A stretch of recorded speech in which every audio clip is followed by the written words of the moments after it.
Mari kita buka Alkitab kita dari 2 Petrus pasal 3, kita baca ayatnya yang ke-17. Kita baca sama-sama 2, 3. Tetapi kamu, saudara-saudaraku yang kekasih, kamu telah mengetahui hal ini sebelumnya.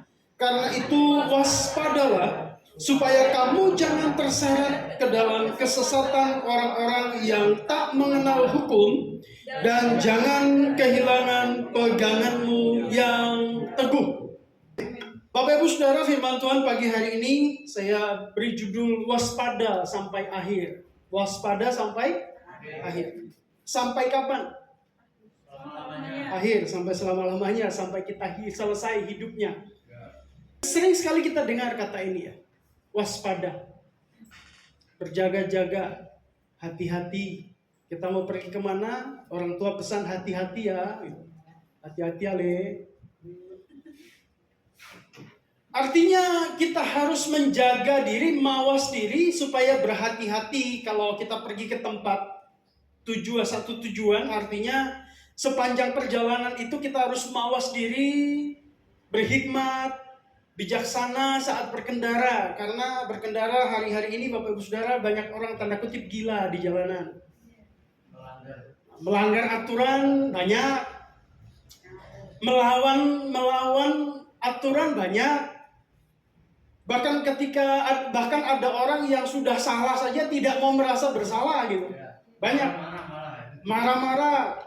Ya. Ada kan yang banyakan yang gitu ya. Rating kiri, belok kanan. Tapi saya percaya ibu di sini nggak gitu. Bukan saya yang bilang ya. Ada yang bilang. Kita harus waspada. Itu salah satu contohnya Bapak Ibu Saudara. Waktu dalam perjalanan.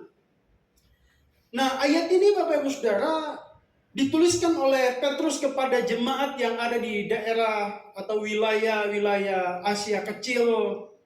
Ada jemaat Asia Kecil sendiri, kemudian ada jemaat Pontus, jemaat Galatia, dan lain-lain.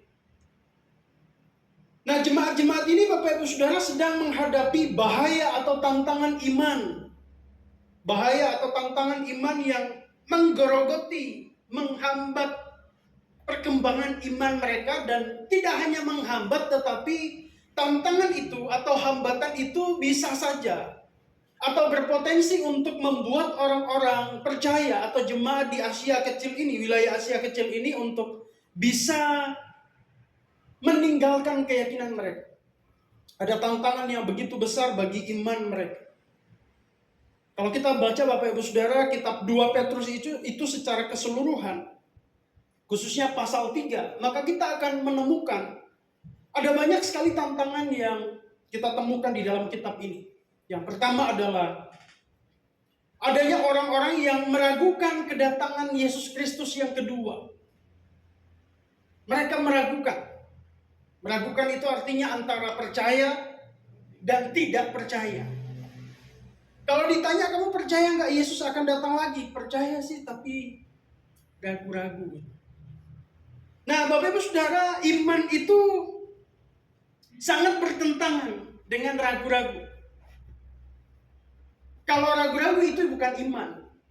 Kalau kurang percaya itu bukan iman. Makanya sering sekali kan Tuhan Yesus menyinggung tentang kamu yang kurang percaya. Percaya tapi kurang. Itu artinya Bapak Ibu Saudara bahwa Tuhan Yesus sendiri dan para rasul mendorong orang percaya supaya dalam beriman itu tidak boleh setengah-setengah. Tidak boleh ragu-ragu. Tidak boleh suam-suam kuku kata firman Tuhan kan. Kalau kamu percaya, percaya. Tidak boleh setengah-setengah dalam keyakinan. Ada orang-orang yang meragukan kedatangan Kristus. Nah, kalau ragu-ragu itu diterapkan dalam kehidupan sehari-hari, Bapak Ibu Saudara, kita dengarkan firman, kita sudah dengarkan khotbah, dengarkan pengajaran, tapi karena ragu-ragu kita pulang ditanya, percaya nggak firman yang sudah diberitakan? Percaya sih, dikit. Itu artinya ragu-ragu. Nah, yang Tuhan mau Bapak Ibu Saudara supaya saya dan saudara memiliki iman yang penuh. Amin. Memiliki iman yang utuh, memiliki iman yang benar-benar. percaya sama Tuhan. Benar-benar yakin sama Tuhan. Kitab 2 Petrus itu ada orang-orang yang tidak percaya kedatangan Kristus. Kemudian ada orang-orang yang muncul sebagai pengajar-pengajar palsu. Nabi-nabi palsu di 2 Petrus pasal 2. Nabi-nabi palsu mengajarkan hal-hal yang tentu bertentangan dengan dasar-dasar Alkitabiah. Bertentangan dengan dasar-dasar pengajaran yang asli, yang sesungguhnya. Tidak sesuai dengan ajaran-ajaran Alkitab. Ada orang-orang yang suka memutarbalikkan kebenaran firman. Yang suka memutarbalikkan kebenaran di dalam Alkitab, Bapak Ibu Saudara, satu. Siapa? Iblis. Kenapa Hawa jatuh? Karena ada iblis yang memutarbalikkan kebenaran. Persoalan besarnya adalah Hawa tidak siap dengan argumen iblis yang memutarbalikkan kebenaran. Nah, Bapak Ibu Saudara, Hawa itu gambaran daripada kita. Ketika ada muncul orang-orang yang memutarbalikkan kebenaran, memutarbalikkan pengajaran yang benar menjadi salah, tapi karena kita tidak siap seperti Hawa, maka kita bisa saja terpengaruh dengan ajaran-ajaran yang sudah diputarbalikkan itu. Karena kita tidak siap. Kemudian ayat ini, Alkitab ini juga, kitab 2 Petrus juga menggambarkan bahwa ada orang-orang yang tidak hidup, yang hidup tanpa aturan, hidup tanpa hukum. Kalau orang hidup tanpa hukum, tidak kenal aturan, Bapak Ibu Saudara, hidup semau-maunya.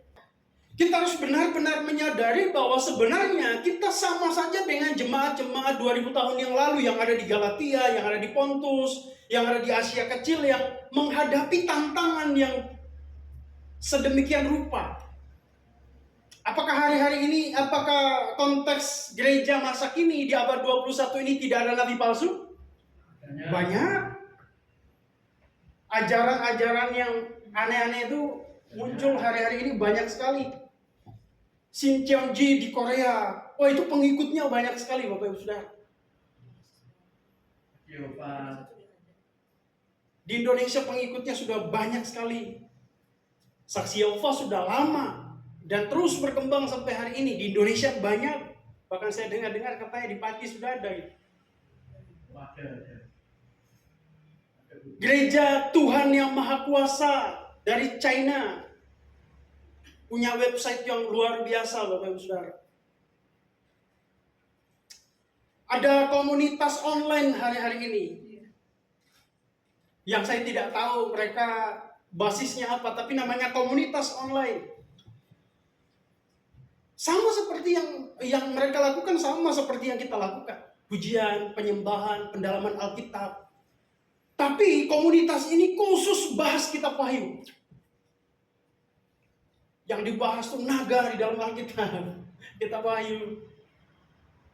Kuda putih, gitu-gitu yang dibahas. Komunitas online ini. Banyak sekali Bapak Ibu Saudara. Maka kita harus menyadari bahwa tantangan yang kita hadapi ini sebenarnya tantangan manusia itu atau orang percaya itu tidak hanya soal masalah, tidak hanya soal penderitaan, tidak hanya soal sakit penyakit. Itu jelas tantangan yang kita sudah hadapi. Tetapi dalam hal iman Bapak Ibu Saudara ada tantangan lain yang benar-benar berbahaya bagi iman kita. Tantangan pengajaran yang menyimpang, ajaran-ajaran yang sesat, munculnya pengajar-pengajar yang palsu. Dan ini sangat berbahaya Bapak Ibu Saudara. Maka dalam konteks inilah Petrus berbicara kepada jemaat yang ada di Asia Kecil itu. Petrus berkata kepada mereka bahwa kamu sudah tahu ini. Kamu sudah tahu ini. Kamu sudah tahu semua ini. Maka kamu harus waspada. Apa yang mereka sudah tahu? Apa yang jemaat-jemaat itu sudah tahu? Kalau kita belajar semua kitab 2 Petrus Bapak Ibu Saudara, yang jemaat itu sudah tahu. Yang pertama adalah mereka sudah diajarkan berkali-kali tentang kedatangan Kristus Yesus itu pasti. Yesus Kristus itu akan datang dan itu pasti Bapak Ibu Saudara. Itu akan terjadi. Namun yang menjadi masalah adalah ada banyak orang yang meragukan kedatangan Yesus Kristus. Kenapa? Karena mereka berkata bahwa kenapa belum datang-datang. Nah, mereka tidak memahami rencana Allah, mereka tidak mengerti maksud Tuhan kenapa Yesus belum datang. Karena kitab 2 Petrus berkata bahwa Tuhan itu sabar memberikan kamu kesempatan supaya bertobat. Itu artinya Bapak Ibu Saudara, kalau dia belum datang berarti dia masih sabar memberikan kesempatan supaya manusia bertobat. Nah, yang sudah percaya Yesus supaya apa? Supaya terus mengalami perubahan, pertumbuhan di dalam iman. Jemaat yang ada di Asia kecil ini mereka sudah tahu itu bahwa Yesus akan kembali. Dan mereka juga sudah tahu bahwa akan ada pengajar-pengajar sesat yang muncul, Mesias-Mesias palsu yang muncul orang-orang yang tidak hidup sesuai hukum, kemudian muncul para penyesat-penyesat yang akan mengajarkan, memutarbalikkan kebenaran. Mereka sudah tahu itu semua. Artinya jemaat ini sudah punya pengetahuan yang baik, tinggal disuruh waspada. Nah, yang lebih celaka Bapak Ibu Saudara adalah ketika tidak tahu dan tidak waspada. Jadi urutannya adalah tahu dulu, baru waspada. Berarti Bapak Ibu Saudara, dalam beriman itu, langkah pertama yang harus kita miliki adalah memiliki pengetahuan tentang Tuhan. Kita harus memiliki pengetahuan tentang Tuhan, tetapi tidak hanya sebatas pengetahuan intelektual, pikirannya penuh dengan wawasan, dengan pengetahuan. Tetapi pengetahuan tentang Tuhan itu berdampak atau berimplikasi di dalam atau terlihat nyata di dalam kehidupan kita setiap hari. Amen. Karena saya percaya bahwa ketika kita semakin mengenal Tuhan, maka itu akan terbukti, akan nyata di dalam kehidupan kita setiap hari. Kalau kita tahu apa itu iman, iman itu percaya sama Tuhan. Masalahnya adalah apakah kita menunjukkan atau menyatakan itu di dalam kehidupan kita setiap hari. Karena iman itu ada dua Bapak Ibu Saudara. Iman adalah percaya kepada Yesus sebagai Tuhan dan Juru Selamat. Iman yang menyelamatkan, kita menerima keselamatan. Tetapi iman yang kedua adalah iman mempercayakan hidup sepenuhnya sama Tuhan. Percaya bahwa Tuhan mampu, Tuhan sanggup untuk memelihara kita. Sehingga kita hidup mengandalkan Tuhan setiap hari. Amin. Jadi waktu kita sudah percaya Yesus, kita yakin kita diselamatkan. Tetapi iman tidak berhenti di situ. Iman ditunjukkan dalam kehidupan setiap hari bahwa kita mengandalkan Tuhan, kita percaya kepada Tuhan, kita menyandarkan hidup kita kepada Tuhan sepenuhnya, seutuhnya. Maka kalau kita mengakui Yesus Tuhan, Tuhan itu artinya pemilik hidup kita. Tuhan itu artinya penguasa atas hidup kita. Masalahnya adalah kita mengaku beriman sama Tuhan, tapi tidak mau menyerahkan hidup kita dipimpin dan dimiliki oleh Tuhan. Tetapi yang berkuasa, kadang-kadang yang berkuasa dalam hidup kita adalah kita sendiri. Yang berkuasa atas diri kita adalah kita sendiri. Padahal mengakui Tuhan, mengakui Yesus Tuhan dan Juru Selamat, mengakui Dia sebagai Tuhan, artinya Dia adalah pemilik, Dia adalah penguasa atas hidup kita. Berarti sebagai yang dipimpin, sebagai yang dikuasai, sebagai yang dimiliki, seharusnya kita ikut maunya Tuhan sebagai pimpinan. Tuhan maunya kita mengikuti Dia sebagai pemilik hidup kita. Bapak Ibu Saudara, sebenarnya hidup kita ini nggak ada yang kita miliki, semuanya miliknya Tuhan. Baik tubuh kita ini sendiri itu miliknya Tuhan, nafas kita ini miliknya Tuhan, kekuatan kita ini miliknya Tuhan, dari Tuhan semuanya. Tidak ada yang tidak dari Tuhan. Keselamatan kita itu dari Tuhan. Maka dalam hidup ini tidak ada yang kita bisa banggakan Bapak Ibu Saudara. Tidak ada yang kita bisa banggakan kecuali satu, kita bangga karena kita punya Tuhan. Yes. Amen. Nah, oleh karena itu Bapak Ibu Saudara, bahwa kita harus punya kesadaran, kita punya tantangan yang begitu besar. Maka seperti jemaat yang ada di Asia kecil didorong oleh Petrus supaya mereka waspada. Waspada itu artinya bukan rasa takut yang berlebihan. Bukan rasa takut. Waspada itu bukan kita memiliki rasa takut, waduh gimana ya kalau misalnya Israel dan Iran terus berperang, terus dunia hancur lebur, bagaimana gitu. Itu kan takut berlebihan. Saya cuma berpikir begini Bapak Ibu Saudara, kalau memang perang dunia ketiga itu, meskipun orang bilang sudah pecah perang dunia ketiga, toh pun itu berdampak ke Indonesia. Sudah berdampak sih sebenarnya secara tidak langsung. Karena perang dunia itu berdampak ke semua, harga naik. Yang paling berasa adalah bahan bakar, plastik, bahan makanan. Padahal jauh di sana ya. Tapi saya punya prinsip begini. Hidup itu, hidup mati kita itu ada di tangan Tuhan. Toh pun perang dunia itu berdampak luas, meluas sampai di Indonesia. Kalau memang itu yang terjadi di dalam kehendak Tuhan sesuai dengan nubuatan firman Tuhan, ya kita manusia nggak bisa ngapa-ngapain. Yang kita bisa lakukan adalah bagaimana kita waspada hari ini, mempersiapkan diri kita menyambut itu semua terjadi. Karena ada orang yang bilang kalau bisa janganlah, gitu. Kalau bisa jangan. Bapak Ibu Saudara, kita ini menjalani hidup di dalam kontrolnya Tuhan, di dalam kehendaknya Tuhan. Kalau itu terjadi, biarlah kehendak Tuhan yang terjadi.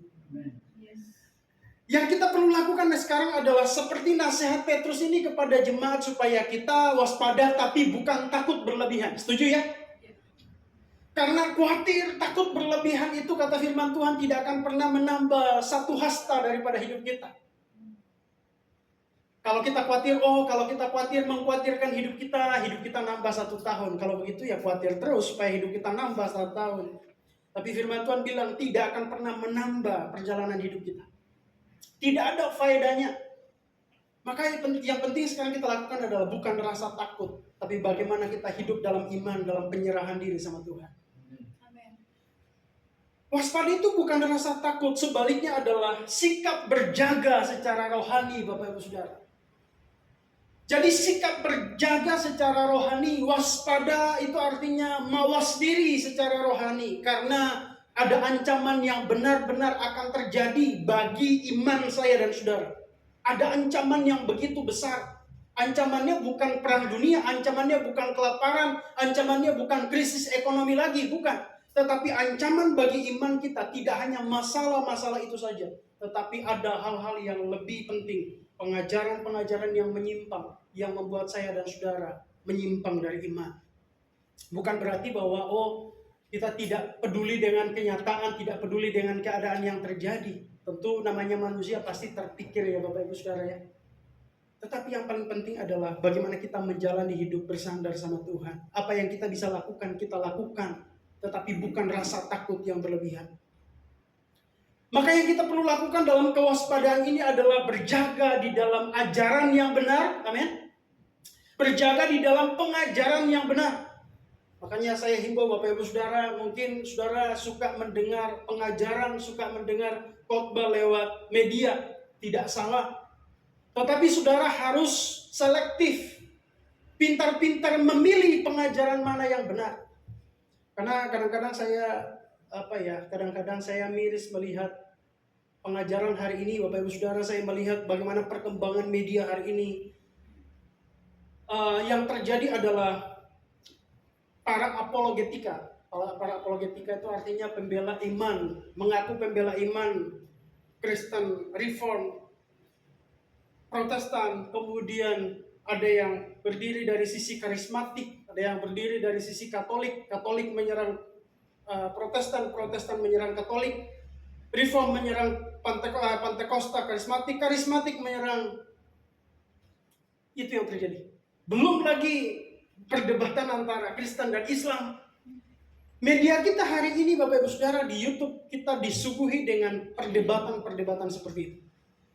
Sehingga kadang-kadang jadi bingung mana yang benar, betul nggak Bapak Ibu? Mana yang benar? Yang ini bilang salah, yang ini salah. Yang pihak ini bilang pengajaran ini salah, yang pihak ini bilang pengajaran ini salah. Pertanyaannya adalah mana yang benar? Kan gitu ya. Yang benar adalah sebagai orang percaya tidak boleh tidak, kita harus baca Alkitab. Karena saya percaya bahwa kalau kita tahu Alkitab, kita baca firman Tuhan, kita akan tahu mana yang ajaran yang benar dan mana ajaran yang tidak benar. Persoalannya adalah semuanya berdasar dari Alkitab. Mereka membangun argumennya dari Alkitab. Makanya saya punya prinsip begini, bahwa sebagai orang percaya, kita harus membangun iman kita dengan berjaga di dalam ajaran yang benar. Harus selektif untuk melihat pengajaran. Bagaimana caranya Bapak Ibu Saudara? Ya harus membentengi dengan belajar firman, berdoa, ibadah. Karena dengan kita mendapatkan pengajaran yang benar Bapak Ibu Saudara, itu akan memagari pengajaran kita sehingga ajaran-ajaran yang menyimpang dari kebenaran itu tidak akan pernah mempengaruhi saya dan saudara. Tapi tanpa mendengarkan pengajaran yang Alkitabiah, maka saya dan saudara sangat mudah untuk menyimpang. Jadi cara memperkuat iman ya ibadah, doa, baca firman. Dan saya percaya bahwa saudara sampai hari ini tetap setia baca firman. Amin. Jadi baca firman, kalaupun mendengarkan pengajaran lewat media, selektiflah, pilihlah, perhatikanlah mana pengajaran yang benar. Pengajaran yang benar itu adalah pengajaran yang membawa saya dan saudara untuk bertumbuh di dalam pengenalan akan Tuhan. Jadi, bagaimana kita mengukur itu pengajaran yang benar atau tidak? Kalau ajaran itu tidak mengajarkan Yesus sebagai Tuhan dan Juru Selamat, itu sudah pasti itu bukan ajaran yang benar. Itu ajaran yang tidak berdiri di atas kebenaran firman Tuhan. Kalau dia tidak mengajarkan Yesus Tuhan dan Juru Selamat. Kalau ajaran itu tidak mengajarkan keselamatan dari Allah melalui Yesus Kristus, maka saya jamin Bapak Ibu Saudara itu bukan ajaran Alkitabiah. Karena Alkitab mengajarkan bahwa keselamatan itu kita terima melalui iman kepada Yesus Kristus. Amin. Tanpa Yesus Kristus, kita tidak akan menerima keselamatan. Jadi kalau ada yang mengajarkan keselamatan di luar Kristus, itu bukan ajaran Alkitab. Kalau ada yang mengajarkan tidak mengakui Alkitab sebagai satu-satunya otoritas pegangan hidup orang percaya, itu bukan ajaran Kristen. Itu bukan ajaran yang benar. Itu prinsip utama, itu adalah doktrin utama yang kita harus paham. Bahwa Yesus Kristus Tuhan dan Juru Selamat, Yesus Kristus itu satu-satunya Juru Selamat yang ketika kita percaya kepadanya kita menerima keselamatan. Dan satu-satunya otoritas tertinggi pedoman hidup kita adalah Alkitab. Di luar itu bukan ajaran kekristenan yang sesungguhnya. Jadi makanya kalau ada yang mengajarkan di luar itu, Bapak Ibu Saudara, saudara bisa menilai, oh ini bukan ajaran Alkitab. Ini bukan ajaran yang benar. Nah, masalah doktrin-doktrin yang lain itu bisa ada perbedaan. Tapi kalau tidak mengakui prinsip dasar ini, itu bukan ajaran yang benar. Karena ada banyak ajaran yang tidak mengakui Yesus sebagai Tuhan. Ada banyak ajaran yang tidak mengakui Yesus sebagai Juru Selamat. Ada banyak ajaran yang tidak mengakui Yesus adalah Allah. Maka kalau di luar pengakuan itu, di luar ajaran itu bukan ajaran kekristenan. Nah Bapak Ibu Saudara, ini penting sekali.